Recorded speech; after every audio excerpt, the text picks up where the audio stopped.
Royal ఉదంతాన్ని ఉదాహరణగా చెప్పుకుంటున్నారు.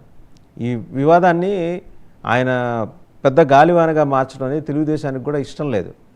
So వెనకాల పరోక్షంగా తెలుగుదేశం ఉండి ఉంటుందా? సార్, ముందుగా మీకు అలాగే ప్యానెల్లో ఉన్న పెద్దలకి 99 వీక్షకులు అందరికీ శుభోదయం అండి. ఆ, కిరణ్ రాయల్ గారి విషయం అయితే కనుక ఆల్రెడీ పార్టీ నిర్ణయం తీసుకుంది.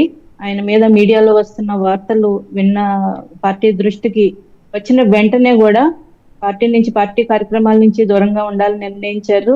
ఆయనకి లెటర్ ఇష్యూ చేశారు. అలాగే షోకాజ్ నోటీసులు ఏదైతే ఏం జరిగింది అక్కడ పూర్తి వివరాలు తెలుసుకునే విధంగా పార్టీ అధినాయకత్వం కాన్ఫ్లిక్ట్స్ మేనేజ్మెంట్ వాళ్ళని ఆదేశించడం జరిగింది. అక్కడ ఉన్న లోకల్ లీడర్స్ దగ్గర నుంచి అలాగే ఎవరైతే ఎవరి మీద అభియోగాలు వచ్చినాయో ఆ వ్యక్తి దగ్గర నుంచి పూర్తిగా వివరణ తీసుకుని దాని మీద చట్ట ప్రకారం చర్యలు కూడా ఉంటాయని చెప్పి చాలా స్పష్టంగా లెటర్ హెడ్ లో రిలీజ్ చేయడం జరిగింది సార్. అంటే చట్టం తన పని తాను చేసుకుని పోతుంది, ఎవరు చట్టాలకు అతిథులు కాదు, ఖచ్చితంగా వెంటనే ఇటువంటివి పార్టీ సహించదని చెప్పేది మనకి నిర్ణయం తీసుకోవడం జరిగింది.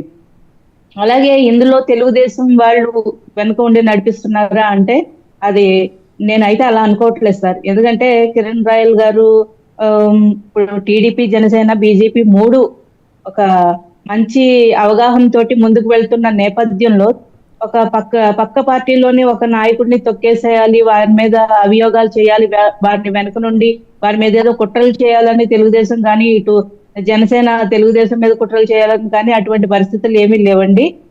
ఇంకా అటువంటి అనుమానం ఏమన్నా ఉంటే కనుక వైసీపీ చేసి ఉండొచ్చు అని మనం అనుకోవచ్చు. ఎందుకంటే కిరణ్ రాయల్ గారు అనే వ్యక్తి గత 5 సంవత్సరాలు తిరుపతిలో వైసీపీని వైసీపీ మీద ఎలా విరుచుకుపడ్డారు, ఆయన వైసీపీ చేసిన అన్యాయాల గురించి ప్రతిరోజు ప్రెస్ మీట్ పెట్టి ఎలా మాట్లాడారో అందరం చూసాం. అంటే మీరు అనేది ఆ బాధితురాల్ని వైసీపీ తీసుకొచ్చి మాట్లాడించింది అంటారా? మీరు అనేది వైసీపీ వెనకాల నుంచి ఆవిడ చేత మాట్లాడించుంటుంది అని అనుకుంటున్నారా?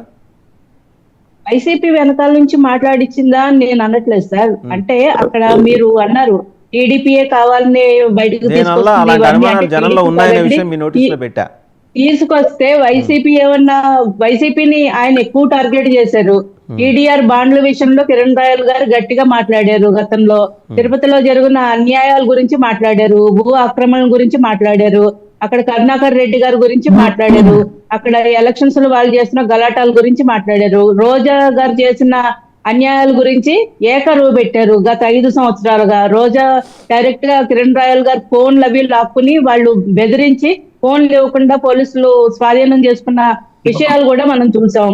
కాబట్టి వైసీపీకి కిరణ్ రాయల్ గారు టార్గెట్ అవ్వచ్చు కానీ టీడీపీకి అవసరం లేదండి.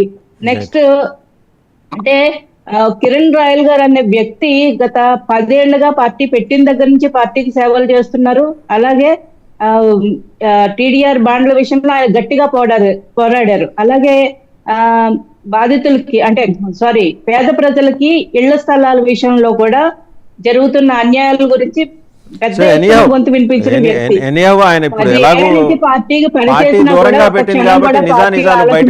ఇమీడియట్ గా చర్యలు తీసుకుంది. మీరు అనేది నిజమే, పార్టీ ఎలాగో ఆదేశాలు ఇచ్చింది కాబట్టి నిజానిజాలు బయటకు వస్తాయి. ఒకసారి పెద్దిరెడ్డి రవికిరణ్ గారి దగ్గరికి వెళ్ళిన రవికిరణ్ గారు ఇన్ఫైటింగ్ ఏంటండి? బీజేపీలో సీఎం రమేష్ గారు, ఆదినారాయణ రెడ్డి గారు ఒకటి లేటెస్ట్ ఎపిసోడ్, మొన్న ఎపిసోడ్ ఏమో ప్రభాకర్ రెడ్డి గారు, ఆదినారాయణ రెడ్డి గారు